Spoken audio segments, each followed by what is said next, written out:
Hello, my lovelies. Welcome back to Is It Just Me, the podcast where we're normalizing not having it together, figuring out faith, surviving adulting, managing mental health, and still keeping up with pop culture. I'm Shumi, your resident overthinker and girly, navigating life, God, and everything in between. So let's get into it, because surely, it's not just me. Hello, my lovelies. Thank you for coming back for episode 3. I'm so happy to have you here. So just in the life lately section of the podcast, where we're just going to quickly graze over what's been happening in my life lately. As you know, last week was a difficult one. I really had to pull myself out of the gutter to get that episode done, and it was only episode 2. But that's just how life goes sometimes, you know. When life throws you a curveball, you've just got to keep going, and that's kind of what we talked about last week. But this week we're going to be talking about love. Love, all the good stuff, all the romantic stuff. So I guess a quick insight into my love life. I'll keep it short and sweet because that is literally what it is. I'm very much single, and I'm very much trying to stay optimistic. Let's say that. Let's just put it that way. It's been a very interesting year, but you know what? I've always been a huge fan of love and romance and, you know, partnerships, but I'm also very much an independent woman. I definitely believe that it should be 2 wholes coming together instead of 2 halves. So like, make sure that you have things that are yours, etc., etc. I feel like you probably know all that type of stuff. So I won't bore you with it. But the reason that I decided to talk about this today is because I was falling asleep like literally last week, and then I had a dream about a film that I used to adore. Me and my sister specifically used to adore, which is My Best Friend's Wedding. And I just revisited the plot and rewatched it and just realised how psychotic that film is. But we're going to get into that a little bit later. For now, we're going to move on to the next section, which is Make It Make Sense. So this is just, I guess, just like top of the line things I've been thinking in regards to what we're talking about, in this case, love. Obviously, I'll save the meat of it for later. But I was also looking at how pop culture has basically, what's the word? I guess just exploited love and the way we want it so badly and how everyone craves it, and how Hollywood has really just ruined a lot of things that are pure. But it's fun to watch and consume, but when you really deep it, it's like, oh, this is actually really sad. This is actually really sad, and I wish it wasn't like this. But the warped version of love, and I guess just how we've internalized it, and just how careful we need to be when we're thinking about things that we want in our lives, and, you know, things that we actively ask for. Like recently, a friend sent me an article about Molly May and Tommy getting back together. I watched her documentary on Amazon Prime, and she just seems she seems nice, she seems genuine. But it was so interesting to me, like everyone was so excited, obviously, that Molly May's gotten back with Tommy and all this. I was seeing quite a lot of it online. And I was just like, it's so interesting to me that people are so invested in someone else's love story like this. But at the beginning, I remember seeing so many people being online and being like, oh my gosh, all I want is a love like Molly May and Tommy. That's the only thing I want, blah, blah, blah, blah, blah. Little did we know, he was struggling with alcohol abuse, and that's one of the main reasons I think that they ended up taking that break and breaking up, which is a really normal thing. This is absolutely no shade towards that, but it's just so interesting how something that seemed so picture perfect and so, you know, oh, I wish that was me, behind closed doors was very much not the case. And I think she's really honest about it in her documentaries, etc. So again, no shade whatsoever. It just really sparked this conversation that I was having with myself in regards to the love that we desire, and seeing things online and that comparison of, oh, I wish I had that, and saying that out loud and really striving for a version of love that actually does not exist. That perfect love did not even exist for her and Tommy. So I just find it really interesting how we do that, and how we just convince ourselves that somehow this is the perfect relationship. But yeah, that's kind of the make it make sense for this week. But now I guess we're going to just move smoothly on into where do we even start. So this week, I really wanted to dive into the ideas that Hollywood sort of sell us when it comes to love, and when it comes to romantic relationships and dating and marriage and boyfriends and girlfriends and all the things in between, and what we expect or strive for. So as I said, I was falling asleep the other day and I started to think about that film, and then I was like, well, I'll just give it a bit of a watch. And I realized how unhinged the main character, who is Julianne, and she's played by Julia Roberts, is in that film. So the film is My Best Friend's Wedding. For those of you who don't know, quick synopsis of the film is that it's about a woman and a man who used to be together. They now are best friends. They were together for years. Then one day he rings her and tells her that he's getting married to someone else, and she decides that she really wants to break up the wedding because she feels that he's hers and they need to get back together. I remember watching this film as a child and really wanting them to get back together and just thinking, yeah, this is true love. This is something, like, why aren't they together? Like, she's just going after what she wants. And rewatching this film, I've never actually been so appalled at someone's behavior and just so scared for my lack of judgment back in the day and wishing that type of love on myself. Like, are you crazy? Like, okay, so just for clarity, for those of you who haven't watched the film, I'm going to run through. I've made a quick list of the bad things she does in this film, because I really need you to get on my level so you understand why I'm baffled by her and this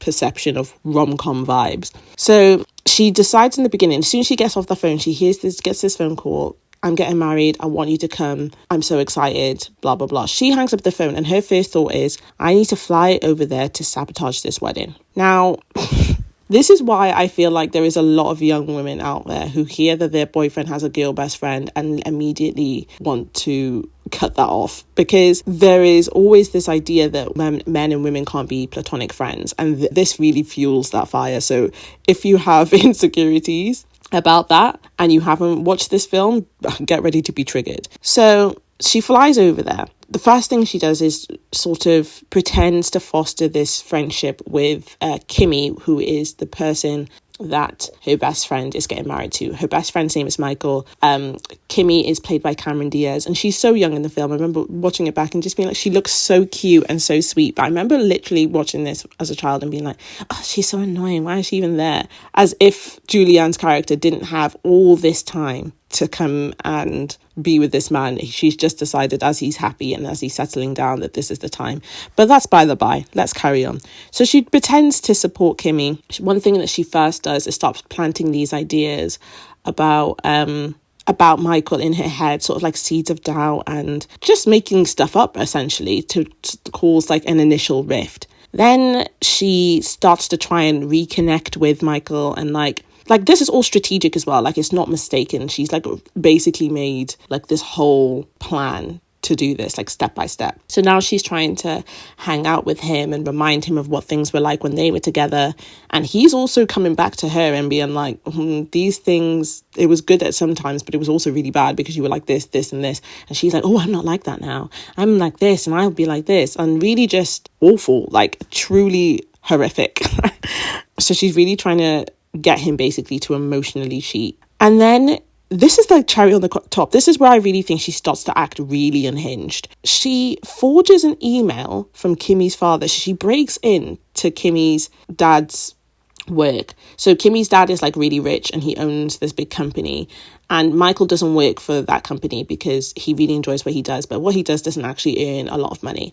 So, but like that doesn't really bother Kimmy. She doesn't really care about money. Michael doesn't care about money, X, Y, and Z.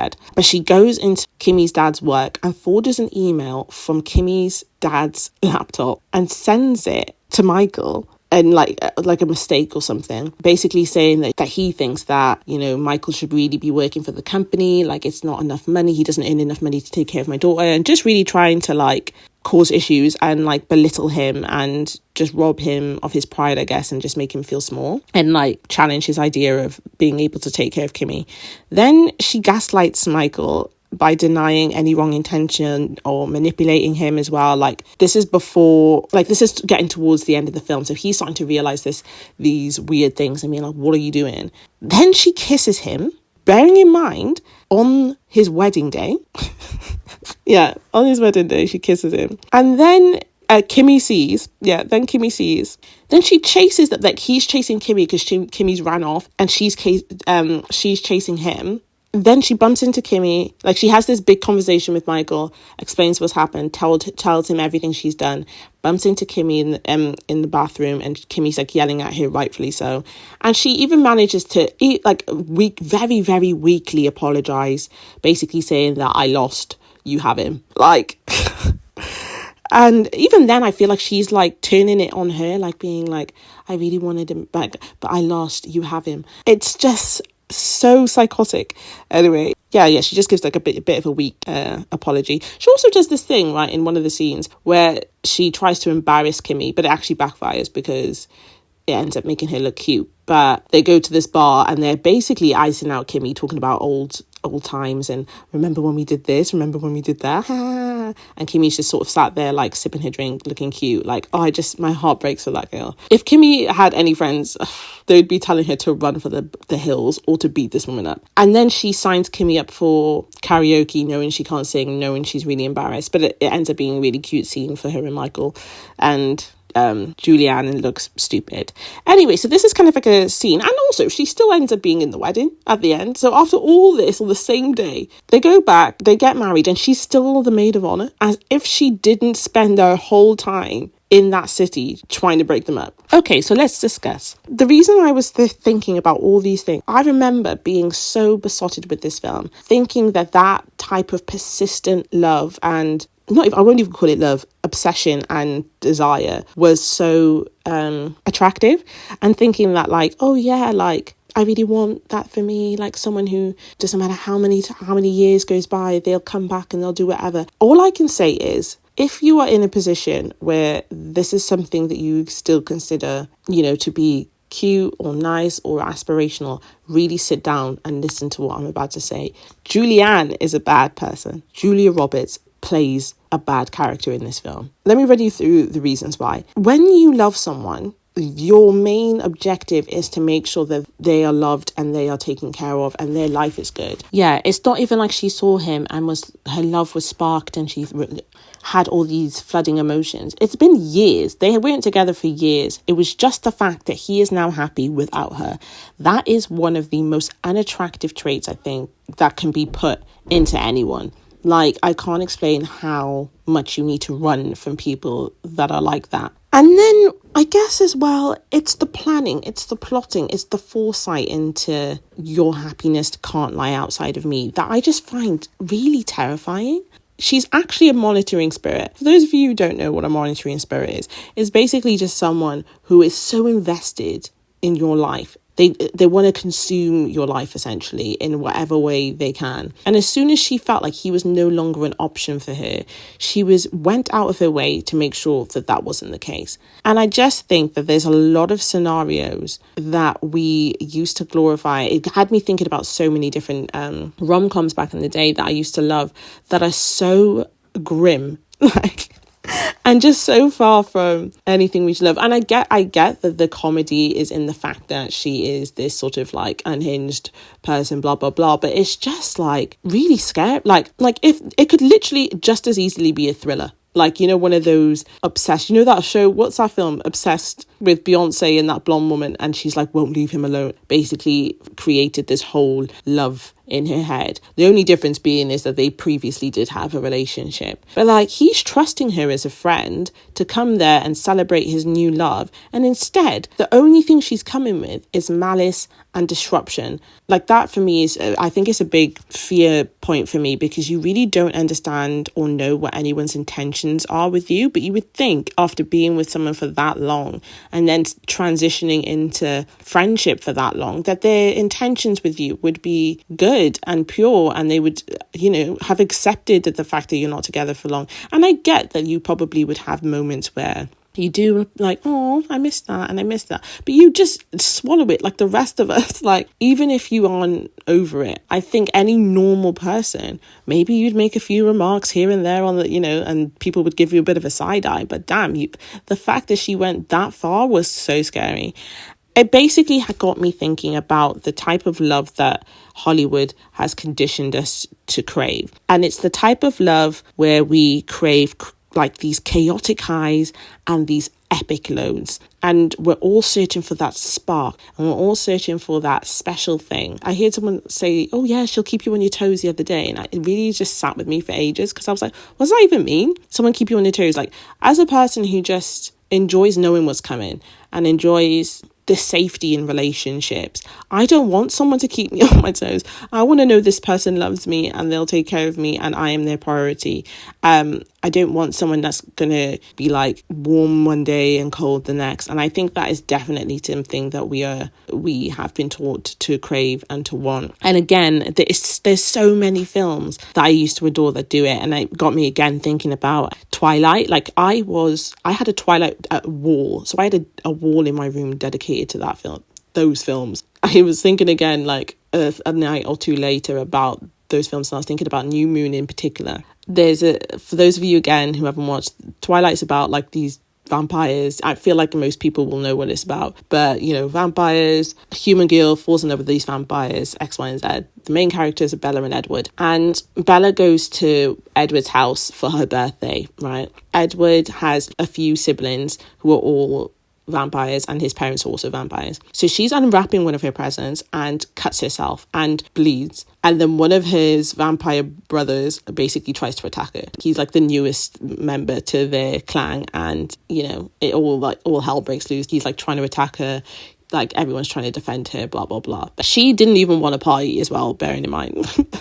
But her character as well is one that I think I could talk about for ages now as an adult, but I digress. We're talking about love. So yeah, that whole thing happens, and Edward is like sickeningly protective over Bella, to a point where as an adult you can see that he is clearly not well. Like, he doesn't see her as someone who is capable of doing anything for herself, essentially. It's like, I need to protect Bella with my life at all costs. As a child, I used to think, oh my God, that level of intense love is the best thing. Like, imagine someone willing to die for you at a moment's notice. And that's cool, but like, damn, like, can't we just go to the park and like have a laugh? Like, it's really not meant to be as intense. Anyway, so the next day comes and blah, blah, blah, a few days go by or something like that. And he goes to her house, and I don't think they've spoken much in between. And she's like, he never really goes to a house like that. So he basically, though, goes to her house and essentially breaks up with her. He breaks up with her, not actually wanting to break up with her, but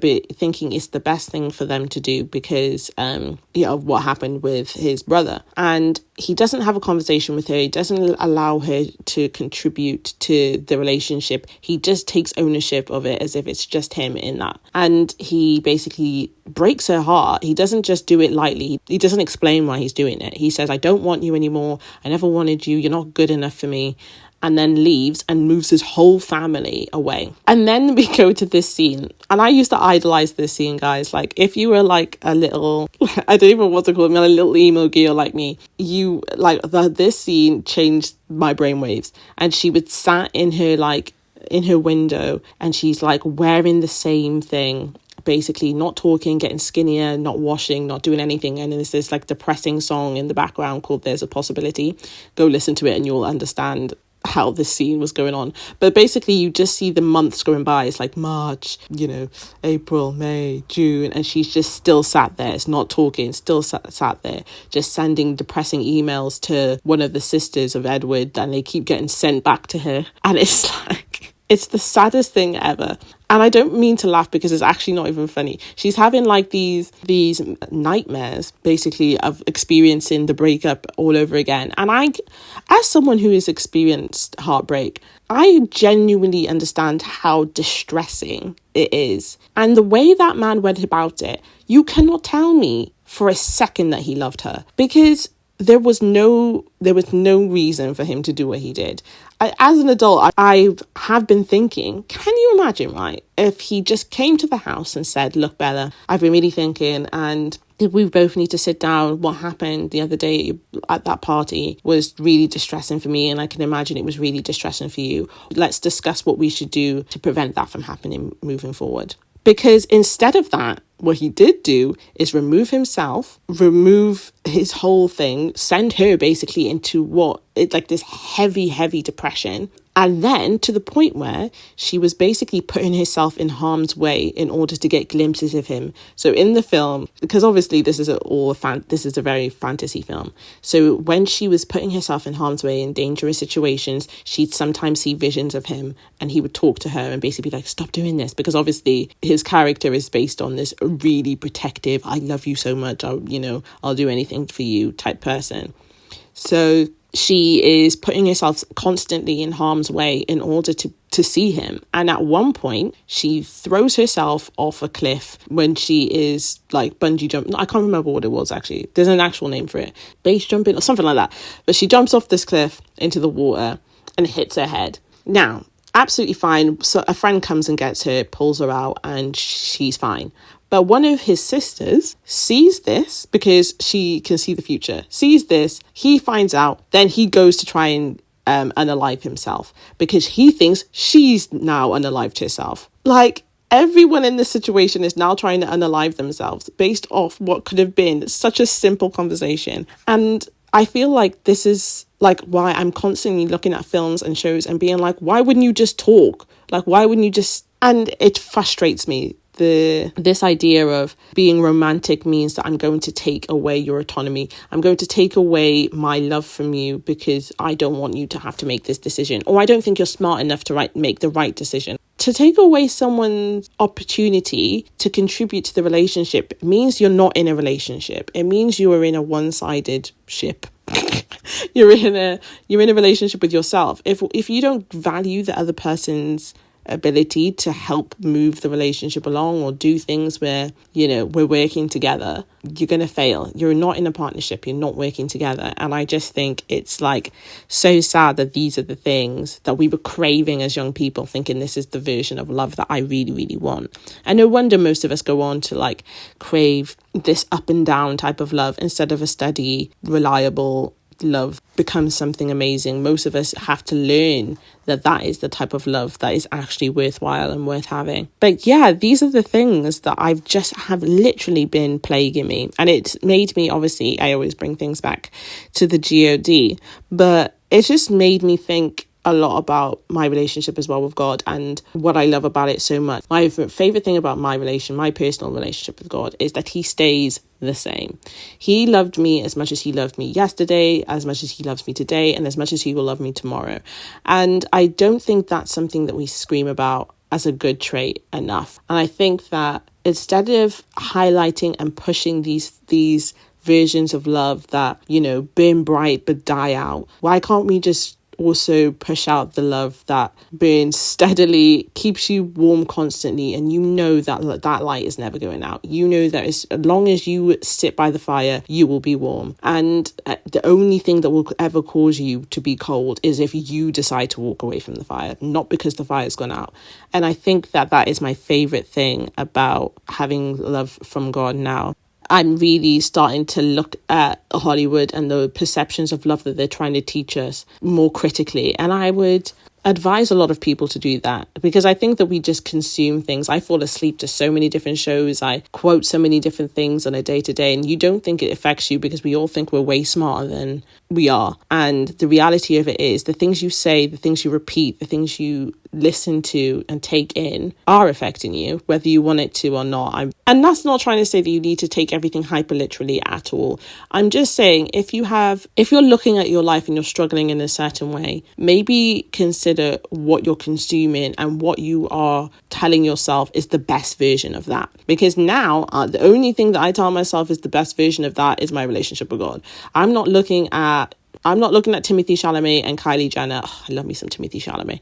I'm not looking at them and thinking, oh my God, if I just had a love like that, because God knows what's going on behind those doors. I'm not looking at anyone else anymore and saying, this is the love that I crave, because you have no idea what's going on behind those closed doors. Just be careful about the type of love that you're aspiring to and make sure that it's one that you actually deserve, rather than one that just gets you a little bit of attention and a little bit of excitement for a short amount of time. I think those are definitely the traits that I am now on the look for and have experienced. There has been people that have really taught me that there is, steadiness in love, and there is a difference in the way that I now think about love and what I aspire to have and what I crave, I guess. But yeah, so we're going to move on. So I feel like this has been a really long one, but I had a lot to say about this one, guys, as you can probably tell. And we're moving on now to the verse of the week. And the verse of the week is 1 Corinthians 13, verse 5. And it says, love is not self-seeking. It is not easily angered.